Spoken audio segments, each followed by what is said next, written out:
CeeDee Lamb is the best receiver in the draft. CeeDee Lamb led college football with the most 50-yard catches last year. He had 7 50-yard catches in 2019. Okay? His numbers are out of this world. His skills are out of this world. Body control after contact is his best trait, along with contested catchability. Anytime the ball comes near him, he's going to catch the ball.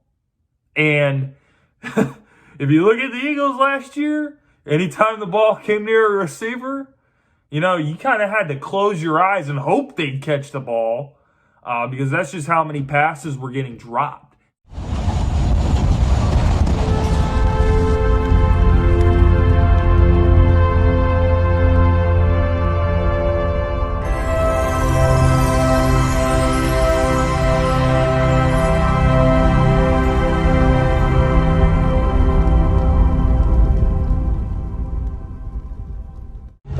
What's going on YouTube? It's your main man, Boys for Life, coming at you with another video.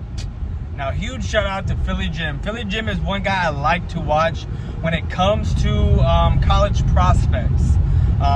If he doesn't watch the team itself because of where he lives or how small the school is, and they're not displayed all over TV like some of these guys are, he does his research, and he's one of the few Eagle fans that I respect in that regard. But with CeeDee Lamb being the best receiver to come out this draft, and I said it, and so have a few other people, and other people were asking what makes him so great. Well, for one, like Philly Jim just said, he had the most 50-yard plus receptions coming out of college with 7. It's been known, talked about, and just watching game film and watching him, is that after the catch, it's hard to bring him down. It is. It's very hard to bring him down. And we're going to get into a few clips of Philly Jim making my point of why CeeDee Lamb is the best guy coming out of college, or wide receiver coming out of college. And again, I am using Eagles video makers to prove my points on what I say, because I'm not the only one. And it's funny when I use other Eagles video makers to make them look retarded. But here we go. We're going to get into this first clip from Philly Jim talking about how when you add a CeeDee Lamb, let's just get into the clip, and then we're going to talk about it afterwards. Because if you bring in CeeDee Lamb to this team, you're expecting to be a contender in the NFC. You're expecting to be up there with the San Francisco 49ers. You're expecting to be with the Saints and Green Bay and all the top tier teams in the NFC. You're expecting that. So you're expecting to have a deep playoff run by adding an elite talent at the receiver position. Now, Philly Jim, I do agree with you to an extent. Now that we know he went to the Cowboys, I do expect the Cowboys to make a deep playoff run by adding him. Why? Is because, not just because he's a name and he's that good and he's a changer, or we're building around him like I give you a hard time about, but it's because of the assets we already have around that player, or that player's coming into. Cooper, Gallup, 2,000-yard wide receivers. Ezekiel Elliott, already known to be a 1,000-yard rusher. Dak Prescott threw for over 4,000 yards last season. Blake Jarwin coming in hungry, ready to be that centerpiece. Well, not the centerpiece, but the big name tight end for the Cowboys. You already know this is going to be a high-powered offense with what we got. And the name of the game is to outscore your opponents. Now, we also got to hold our opponents to lesser points than us, obviously, to win. So we'll see about our defense. But I think our defense is well-tuned. We added pieces. So I do think the Cowboys with CeeDee Lamb is going to make a deep playoff run. Now, if he went to Philly, if he went to the Eagles, I don't know. Because there's so many pieces to me that y'all still needed. on offense, I should say. On offense. Not so much defense, because you got a decent defensive line. You have Darius Slay, but, you know, that's your only strength in the secondary. An unproven rookie. McLeod, I think you got still. Jalen Mills is probably going to start at safety the first few games, maybe Parks or whatever his name was. So your defense is a little iffy for me. You got no linebackers. So the more I actually talk about it, no, I wouldn't have expected the Eagles to make a deep playoff run with the lack of play or proven ability, I guess, if that's even a word, on the defensive side of the ball. And the offense, you can't depend on a lot of rookies in football to get you there. You know what I'm saying? So, yeah. And then let's look at this next clip of what Philly Jim had to say. CeeDee Lamb going to the Dallas Cowboys. Listen, that's not a good thing. The guy is the best receiver in the draft. They already have Cooper, Gallup, Ezekiel Elliott. They had another weapon, and they did it to keep him from coming to us. So it was a smart move. And let's be real, guys.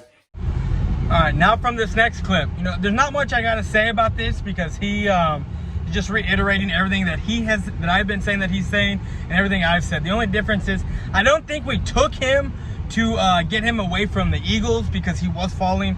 Now, I do think Jacksonville might have taken him. Miami could have taken him because they do have some good wide receivers over there in Miami. And to pair CeeDee Lamb with Chark down in Jacksonville would have been key. So I don't know if he would have got past them. But to say that we got him to take him away from the Eagles is just, I don't buy that. Only because the Cowboys hadn't even talked to CeeDee Lamb, and of course they had interest in him, but they didn't do an interview with him and they didn't talk to him. Only time they did was during the combine. That was it, because they didn't expect him to be there at 17. So to say that we took him away from the Eagles is just, to me, it just doesn't make sense. Because let's remember, the Eagles were trying to trade up to get CeeDee Lamb. No one wanted to trade with him, but they were trying to trade up to get CeeDee Lamb. And with them just falling, and he was on the Cowboys board, sixth best player on the board. And, you know, we took best player available, and CeeDee Lamb was there. And I don't really think it had anything to do with the Philadelphia Eagles. But we're going to have to find a way to combat what the Cowboys are doing with, they have all this firepower, they have all these weapons, so you either have to combat that by you draft another wide receiver, you get even more speed, or the other option is you can go secondary, you can go defense today. You can go get a linebacker, you can go get a safety. Now this next clip was edited together just because there was so much stuff in the middle that I didn't need to hear, or y'all didn't need to hear. So I took that first clip, and then where he says or, I took there's a whole chunk in the middle that I need to take out because he was just naming players, and we don't need to know the players that they got. We just need to know what position they drafted. And we already know that they drafted a linebacker. They did get more speed, but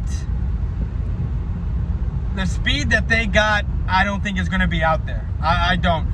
I think you're going to have Rager, and that's the only one. You might have Hightower out there, and that's just going to be a special teams guy, in my opinion. You know, you're going to have Alshon when he comes back. You're going to have JJ. They're not going to give up on him. They just drafted him last year, and to consider him a bust is just retarded at this point. You have Deshaun Jackson. You have Goodwin. And then you're going to have Rager, and then of course you'll probably have the sixth wide receiver with Hightower, or that other guy that they dragged, and his name keeps slipping my mind and I cannot remember his name, but that looks like it's going to be about it. They might keep 5 wide receivers until Alshon gets back and making Alshon the number 6 receiver. But as far as that or part in the secondary and linebackers, I don't think that they did enough on the defensive side to combat what the Cowboys did as far as drafting CeeDee Lamb, because no one's the linebackers are not going to be able to keep up with CeeDee Lamb at all. And the field is going to be so far stretched with the 3 wide receivers that we already got. I don't think safety help is going to even be a factor. So, again, I don't think that they did enough. Jalen Reagor is a good fit for the offense. A lot of people think we reached. Time will tell. Time will tell if we reach. If he produces a lot, then people will have to take everything they say back about it. Or if he doesn't produce, then we have a major problem on our hands. All right, so I wanted to use this last clip just because I want to talk about a couple things. If Jalen Reagor produces in a way that he is a viable part of the offense, meaning he gets a lot of targets, he catches, and he actually helps the team, not a guy that, gets a catch here, gets a catch there, gets a game-winning catch here. No. This guy has to be a viable part of their offense for me to even say that he produces. Because if CeeDee Lamb isn't a viable part of our offense, I'm not going to say he produced and he did this and he did that. So my simulations are on me eating my words is if Jalen Reagor is almost an every down back, a guy that is very solid and shows a lot of upside and actually produces by helping this team win, not just by getting the catch here, getting the catch there, or making a play here or making a play there. I need to see plays on the reg, when it's his time, when his number is called. And if not, then I'm expecting Crow to be sent my way. I do think the Eagles reached, and again, I'll come back, and you can refer back to this video. I will come back and I will eat my words if he produces. But at this point, I do think it was a reach. I don't think the value was there for him at the at 21, for the number 1 pick of the Eagles. I don't. But that's the last clip that I got on Philly Jim. And of course, like I said before, Philly Jim, I do respect this guy and what he says. He does his homework. And if you haven't subscribed to him, check out his channel. And hit him up. I'm out. Peace.